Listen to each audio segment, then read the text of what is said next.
Hey guys, welcome back to a Summer of Ecclesiastes. We are dealing with Jim Berg. He spends a lot of time dealing with Ecclesiastes. And in his study, as we talked about in the previous lesson, Jim Berg unpacks a simple concept, which is the goad. The goad is this spike, this prod, whatever you want to call it. I'll use the illustration of a cattle prod. The cattle prod is going to be a pressure that pushes the animal in the direction it needs to go if it's resisting. So Jim Berg is going to label a whole lot of goads that we just kind of need to go over. And Solomon's going to have these throughout Ecclesiastes. These are various goads Solomon's going to talk about. And Jim Berg, in exploring Ecclesiastes, remember, there's a contradiction here.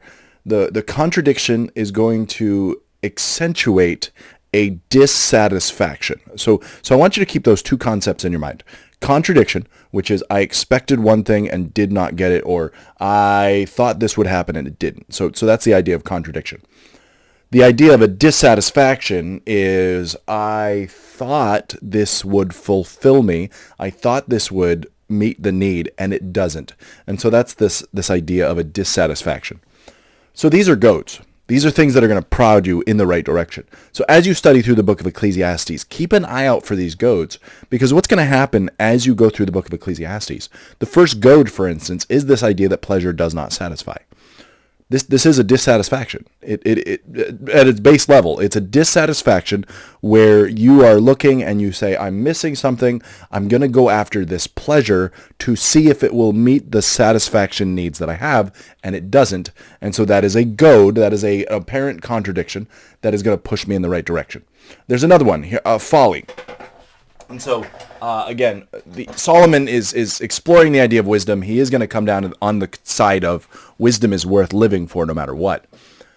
But you think folly being, it's silly and it's trivial and it's kind of fun, but it doesn't. It doesn't do that job either. And so you just you're like, come on, like the party lifestyle, the just being a moron, you'd think that would satisfy something, but it doesn't. And so that's, again, goad number 2. You have another one of knowledge not lasting, and again, if you think about it, when you die, the knowledge dies with you, all of that. But this idea of the knowledge of you, your knowledge, all of it doesn't last. There is no lasting change, and so that's a frustration that comes where you're like. And again, think about Solomon, and we'll go over this, because in Ecclesiastes 1, he goes through his resume, and he's like, I did this, and I did this, and I built that, and I accomplished this, and it's all gone. It's just waste.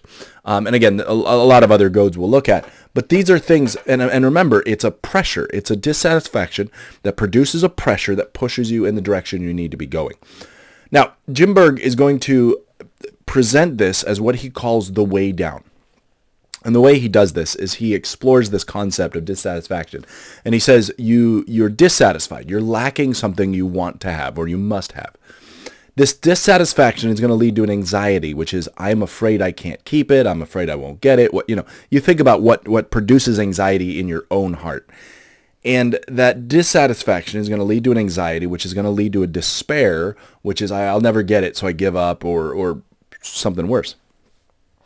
And so this spiral downward, you see this in various other concepts as well, where you can respond properly to something and you can spiral upward, so to speak, or you can respond incorrectly and you can spiral downward.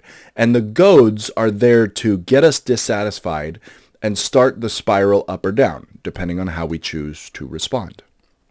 And so, in this case, a dissatisfaction. We're all dissatisfied about something. Contentment is still there. I know it's a virtue, but dissatisfaction is the way God will sometimes get our attention to say, you're not living for the right thing. But if you try to hold on tightly and grasp it, well, then that leads to the anxiety and despair. And so that leads to what we call the way down. And that's what Solomon's dealing with. Solomon is dealing with some of the anxiety. He's dealing with some of that despair. And he's trying to cope and figure out what's going on in his life. And so what Solomon is doing is he's trying to solve the problem of anxiety and despair that comes with a dissatisfaction with the things that you have going on in your life. And again, if we fail to deal with this way down, we're going to keep falling into further and further despair.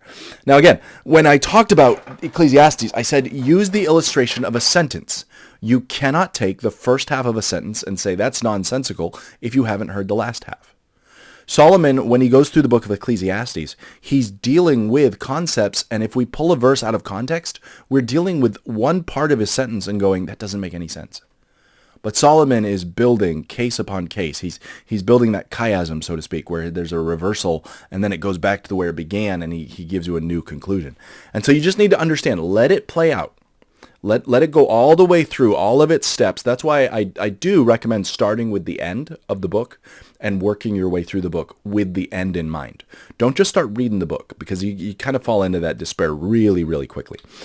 So again, that's just something I recommend while you're interpreting the book. Now, again, Jim Berg and others are going to have a lot more to say about that. We're going to end this right here. It's a little shorter video today, but I want you to understand that the goads are there to push you in a way that will lead to a level of dissatisfaction, but you have to respond properly. If you respond improperly, it leads to despair. If you respond properly, it gives you a right outlook on life. And so, guys, tune in next time. We'll keep digging into this concept. But again, the idea of goads is going to be crucial. It's going to be a key to grasping the rest of the book.